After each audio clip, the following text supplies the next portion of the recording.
Hi guys, welcome back to my channel.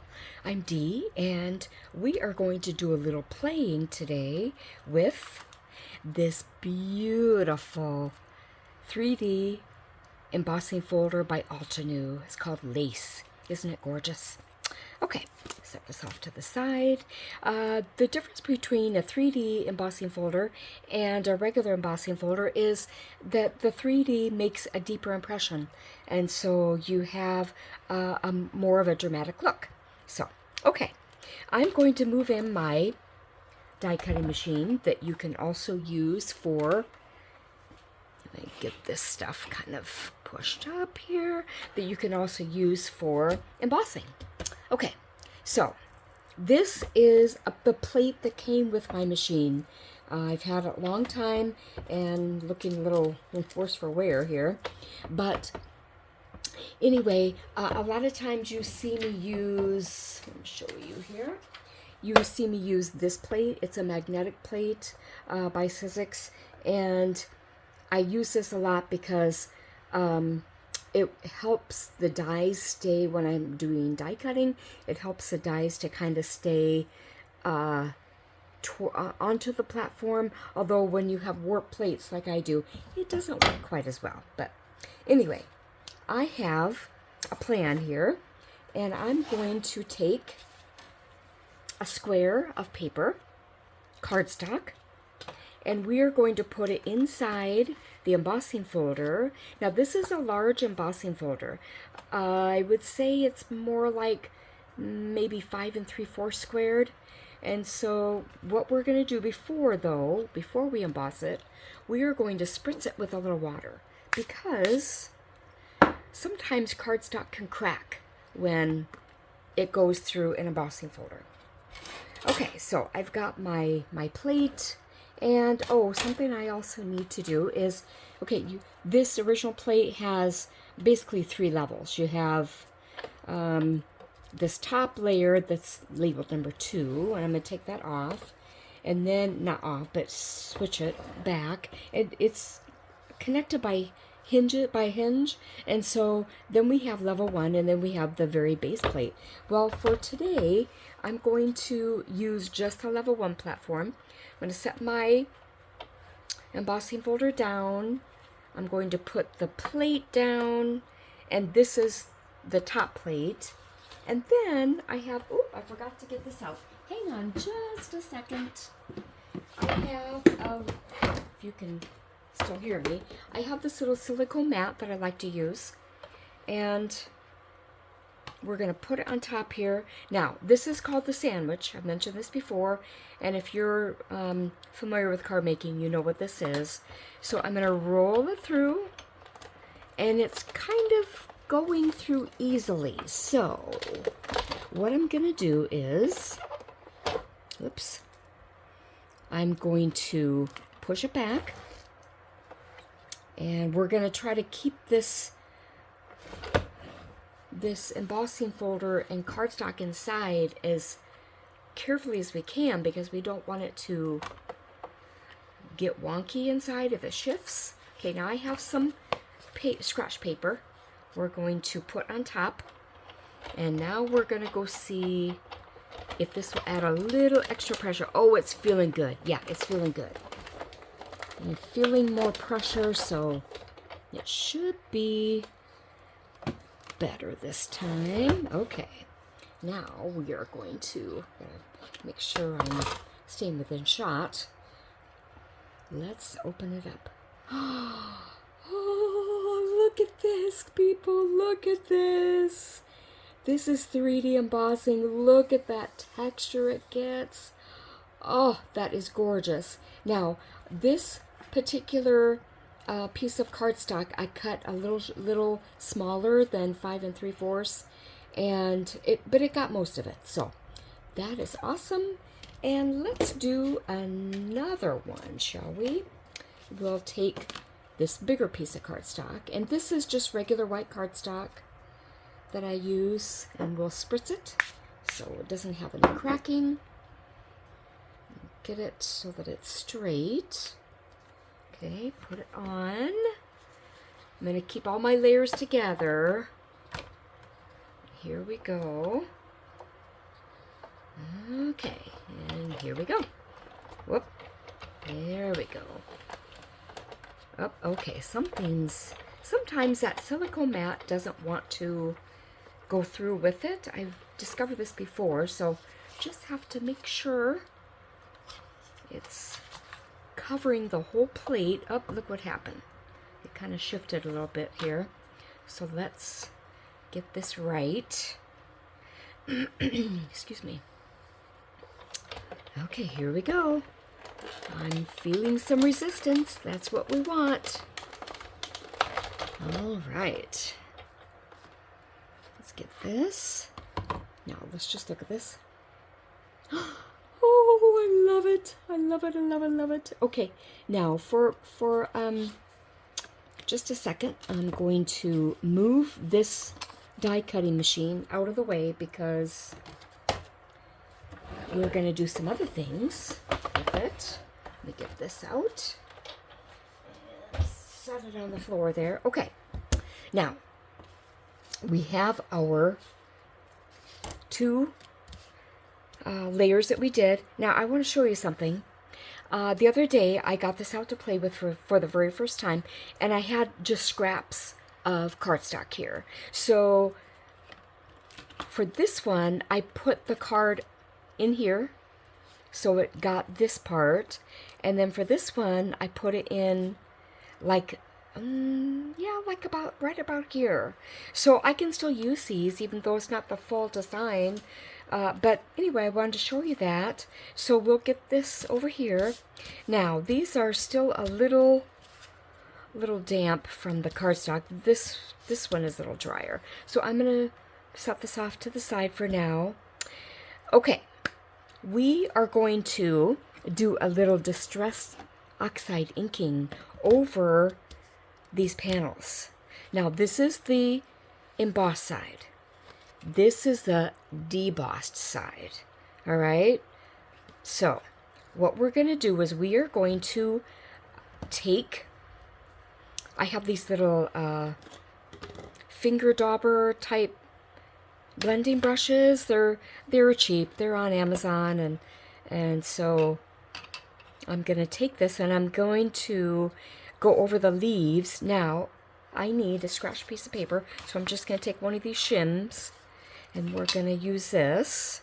Okay, these Distress Oxide inks are great. They are kind of a combination of ink between dye ink and what's the other one? Pigment ink. Okay, so you can, if you want, you can emboss. No, yeah, emboss. You can emboss these with embossing powder. That's what I was trying to say. Okay, so I'm just going over this lightly. Did you notice I kind of dabbed off a little bit to the side here because I don't want it to be too much, and I did that already when I worked with another couple practice pieces. I did it way too strong and it looked ridiculous. So there's a leaf, and then we'll come along here and we'll do, I'm just putting this paper down so I don't get the ink on the floral part of it. So we're gonna go along here. I just love how it comes to life. I just love it. Okay, we have another leaf down here. And I gotta be a little extra careful on this because, oh, that's right, I forgot. This part is all, I'm considering that part of the leaf. So we're going to kind of take that scratch paper and mask off this.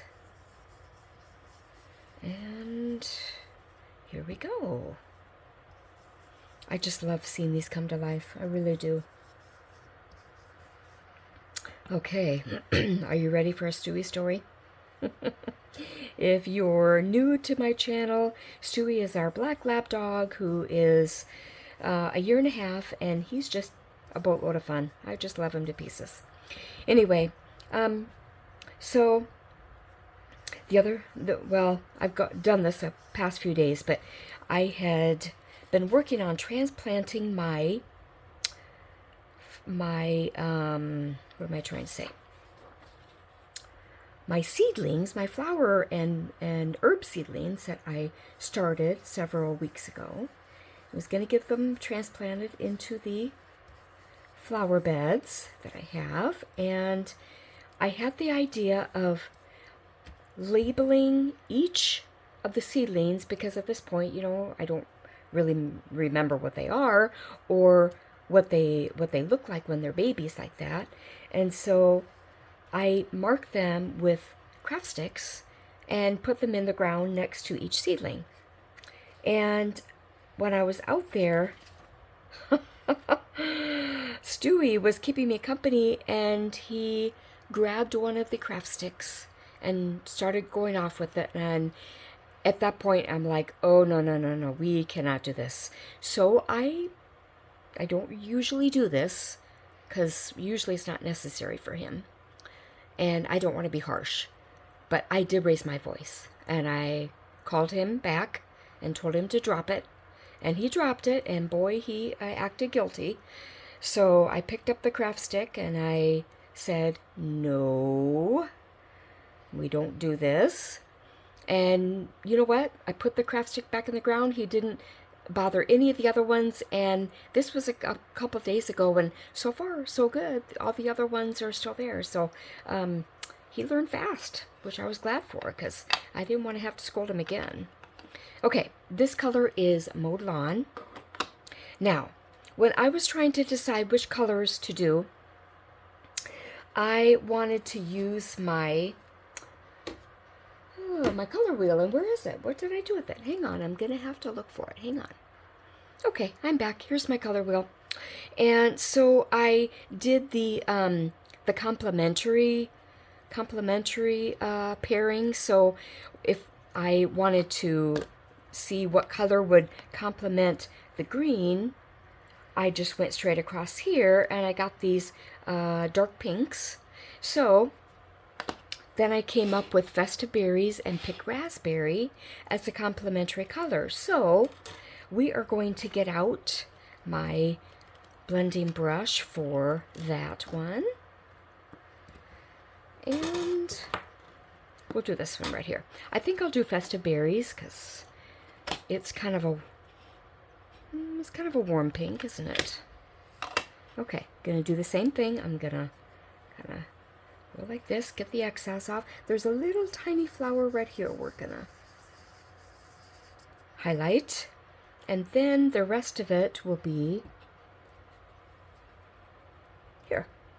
Okay, so I'm just gonna be very careful that I don't go, excuse me, don't go too hard on this. We want to highlight this beautiful flower without getting too splotchy, which is very easy to do. Very easy. Okay, so how does that look? I think it looks okay. You know what? I might get in a little bit here, just kind of with what's left. Just nice and soft.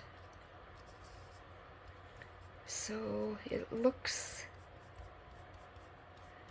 like a flower. Okay.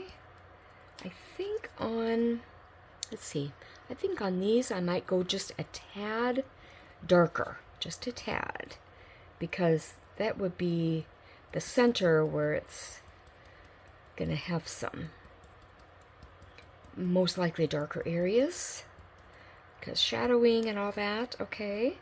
Oh, isn't that beautiful? I love that. It's soft, but it's defined enough that we can tell what it is. So that's great. Okay, now I'm going to take the other one, and this time we're going to do different colors. If you look at the color wheel, I'm just going to kind of play a little bit here. You know, you have these different combinations that they give you. This is I can't remember what they call it, but it's a complementary color, so straight across. Then you have And I'm sticking with the green as the main color because that's the color I'm going to use for the leaves. So if we go here, and let's say we start right here, we see two colors that would complement. And again, I'm sorry for any of you who are more familiar with the terms for the color wheel. I apologize that I don't have these down, but these two sections will complement the green. So I did this already. As far as I wanted to choose one of these colors, I didn't choose the purple, but I chose the peachy colors. So I came up with dried marigold and ripe persimmon for that part of the complement. So I'm going to get this. This is peachy, isn't it? So we are going to, first of all, I think I better color the leaves again. So we're going to stick with this and get these leaves colored in. You know what? There's my mask. You know what? Hang on. Okay, I'm back. I just wanted to get another layer of paper to mask off. And we're going to do the same thing. Just going to highlight the emboss part. So let's see there. We'll do this. I think I'll just leave that off there. Make sure I get it kind of swiped off a little bit. Okay, here we go. Okay, how's that looking? Maybe I'll do just a little bit of highlighting there. Okay, very good. Now we have this greenery right here. So I'm gonna work at that. I hope it's okay if I tell this story on my sisters. I have two sisters, one older, one younger. And many years ago, we were on a little shopping trip, and I wanted to pick out a jacket that would go with a skirt for my nephew's wedding. And so we were shopping together, and I got into my purse and pulled out my color wheel. And my sisters saw me and they said, "What are you doing? What is that?" And I said, "Well, I want to match, I want to get a jacket that will match my skirt. So I'm just using this." They thought that was the funniest thing. Now, I'm going to be honest, they are not artsy or craftsy. So I didn't really expect them to understand. But I just found that kind of funny. So I thought I'd share that little color wheel story with you. And I don't carry it around with me anymore, but that was a very important trip that I wanted to get right. Okay, how are we coming here? I think we're good. Oh, this might be just a little bit of a leaf here. I'm just gonna slightly highlight it. Okay, now we'll put the green here. Now I've got this dried marigold, and we'll swipe it here because we don't want to get it too dark. And I'm just going to very lightly highlight this. Oh, that's pretty, isn't it? Okay, lightly. Do you guys remember butterfly kisses? I used to give those to my kids. If you don't know what they are when you take you get your eye very close to your child's face and kind of bat your eyelashes on them, and it's called a butterfly kiss. I would say my older two probably weren't as excited about having that done as my my younger one, so youngest one, I should say. So if I'm wrong, my kids can correct me if they're watching. Okay, so I think I'm gonna try to get the inside highlighted just a little more, maybe kind of, how's that? I think I need a little bit more here. And some of the excess ink on the blending brush is probably kind of ended up on the paper now, so I'll need to add a little more. Now, I think we will add a little darker color, this ripe persimmon, onto the very center here like we did on the first panel. And I want to make sure I don't get too much. So, just so the middle can be a little distinguished from the rest of the flower. Oh, that's nice and soft, isn't it? I love that. It's very, very muted, and that's okay. We don't have to have everything vibrant and standing out, and I'm just gonna do a little bit here. Hope I don't regret that. Oh, I love that. A little bit more here. So that is 2 panels done. Okay? Now, what I want to play with is spritzing a little water, because I did tell you these Distress Oxide inks can react with water, and I thought, oh, that'll be kind of fun to see. Now, let's see, the question is, which one do I want to do? I think I'll do the pink one. So I'll put the peach one aside, and I'm just gonna turn that paper over, and we'll get our spray bottle. Don't really need to shake it. I don't know why I did that. And we're just gonna spritz it with water. Okay, you ready? We'll see. Now this spritzer on this bottle is pretty fine, and I bought these spritzer bottles originally for mixing essential oils into different recipes that I would spray, and then I thought, well, why not just use one for card making? So that's what I did. Now, if you can see, it's kind of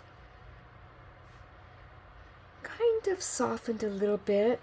A little bit of the green kind of bled out here, and that's okay. That really did kind of soften it up a little bit. I don't want to do too much spritzing because it might make it just a little bit too messy for my liking. So anyway, I thought I wanted to show you these panels and what water could do with one of them. So I will eventually put these onto a card base, and see, and you know what, you can vary the direction, of course, you know, like this, to vary the look of the card. And so I really love this 3D embossing folder. It is just, oh, I'm so glad I bought it. It was on sale, and so that's why I bought it. And anyway, thank you guys for coming. Thank you for watching. I really appreciate when you watch it. So I really want to express my appreciation for that. And so if you like it, please like it. If you haven't subscribed yet, please subscribe and share it with your friends so we can grow this crafty community together. All right. Take care, guys. Bye-bye.